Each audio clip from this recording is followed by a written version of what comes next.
ഇവരൊക്കെ സസ്പെൻഡ് അല്ല ചെയ്യേണ്ടത്, ജോലിയിൽ എന്നേക്കുമായിട്ട് മാറ്റുക ചെയ്യേണ്ടത്. നിങ്ങളിവരൊന്നും വെച്ച് പൊറപ്പിക്കരുത് പിന്നെ ജോലിയിൽ. അപ്പോഴേ മറ്റു ഞാൻ കാര്യം പറഞ്ഞു തുടങ്ങുന്നതിന് മുമ്പ് ഈ വാർത്ത നിങ്ങളൊന്ന് കേട്ടോ. ഇവർക്കെതിരെ മോശം കമന്റ് ഇട്ട കാഞ്ഞങ്ങാട് ഡെപ്യൂട്ടി തഹസിൽദാർ കസ്റ്റഡിയിൽ, വെള്ളരിക്കുണ്ട് പോലീസ് പവിത്രനെ കസ്റ്റഡിയിലെടുത്തു. നിയാസ് റഹ്മാൻ ഉണ്ട്. നിയാസ്, ഒരു മഹാദുരന്തത്തിന് മുന്നിൽ രാജ്യം വിറങ്ങലിച്ച് നിൽക്കുമ്പോൾ അതിലൊരു മലയാളി ഉൾപ്പെട്ടിട്ടുണ്ട് എന്നതിൽ കേരളം മുഴുവൻ വേദനയോടെ നിൽക്കുമ്പോഴാണ് ഇത്ര. രഞ്ജിത, നമുക്കറിയാം ഈ അപകടത്തിൽ മരണപ്പെട്ടു. ആ കുടുംബം മുഴുവൻ അതിന്റെ വിഷമത്തിലാണ്. നമ്മളെല്ലാവരും ആ ഒരു വിഷമത്തിൽ പങ്കുചേർന്നുകൊണ്ടിരിക്കുകയാണ്. നമുക്ക് അവര് വാക്കുകൾ കൊണ്ട് സമാധാനിപ്പിക്കാൻ പറ്റില്ല, കാരണം അത് നമുക്കറിയാലോ. അതുകൊണ്ടൊന്നും ആവില്ല. അവർക്ക് നഷ്ടപ്പെട്ടത് നഷ്ടപ്പെട്ടു. ഈ ഒരുത്തൻ വന്നിട്ട് കമന്റ് ഇട്ടേക്കുന്നത്, ആ കമന്റ് ഞാൻ സൈഡിൽ വെച്ചിട്ടുണ്ട്, നിങ്ങളൊന്ന് വായിച്ചു നോക്കാം. ഇത്രയും തരം താഴ്ന്ന രീതിയിൽ, അതും ഒരു ഡെപ്യൂട്ടി തഹസിൽദാറാന്ന് ഓർക്കണം. ഈ പുള്ളിക്ക് ഇത്രയും തരം താഴ്ന്ന രീതിയിൽ ഒരു കമന്റ് ഇടാൻ എങ്ങനെ പറ്റണമെന്ന് എനിക്ക് മനസ്സിലാവാത്ത. അവർക്ക് എന്താ മനസാക്ഷി മരവിച്ചിരിക്കുവാണോ?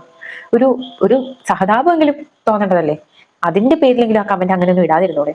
എന്ത് മനുഷ്യരെ ഇന്നൊക്കെ എല്ലാവരും, പലരും വിഷമിച്ചിരിക്കുന്ന സമയത്ത് അവിടെ കൈ കൊട്ടിച്ചിരിക്കാനാണ് പലർക്കും ആഗ്രഹം. പലരും അങ്ങനെയാണ് ചെയ്തുകൊണ്ടിരിക്കുന്നത്. എന്തായാലും ആ പുള്ളിയെ പോലീസ് കസ്റ്റഡിയിൽ എത്തിയിട്ടുണ്ട്. സസ്പെൻഷനും ആയി എന്നാ പറയുന്നത്. ഇവരൊക്കെ സസ്പെൻഡ് അല്ല ചെയ്യേണ്ടത്, ജോലിയിൽ എന്നേക്കുമായിട്ട് മാറ്റുക ചെയ്യേണ്ടത്. ഇങ്ങനെയുള്ളവരൊന്നും വെച്ച് പൊറപ്പിക്കരുത് പിന്നെ ജോലിയിൽ. അപ്പോഴേ മറ്റുള്ളവർക്ക് അത് പാടാവത്തുള്ളൂ, ഇനി ഇങ്ങനെ ചെയ്യാതിരിക്കത്തുള്ളൂ. മരണത്തിന്റെ സംഖ്യ കൂടിക്കൊണ്ടിരിക്കുകയാണ്. എല്ലാവരും അതിന്റെ ഒരു ആശങ്കയിലാണ്. എല്ലാവരും അതോർത്ത് ആ മരണപ്പെട്ടവർക്ക് വേണ്ടി പ്രാർത്ഥിച്ചുകൊണ്ടിരിക്കുന്ന സമയമാണ്. എല്ലാവരും അതിന്റെ സങ്കടത്തിലാണ്. ആ സമയത്താണ് ഇതുപോലുള്ള ഓരോരുത്തന്മാർ വന്നിട്ട് ഇങ്ങനെയുള്ള കമന്റുകൾ ഇടുന്നത്. ഇങ്ങനെ ഒരു സമയത്ത് ഇടാൻ പറ്റിയ ഒരു കമന്റ് ആണോ ഇത്? ഇങ്ങനെ ഇടാൻ തോന്നണം ഇവർക്കൊക്കെ? ഇവരും ഇല്ലേ അമ്മയും പെങ്ങന്മാരും ഒന്നും ഇല്ലേ പോലും? ഉണ്ടായിരിക്കും, അവരും പറഞ്ഞിട്ട് കാര്യമില്ല. അവർ ഇതുപോലെയൊക്കെ പലതും അനുഭവിക്കുന്നുണ്ടാവും ചിലപ്പോൾ.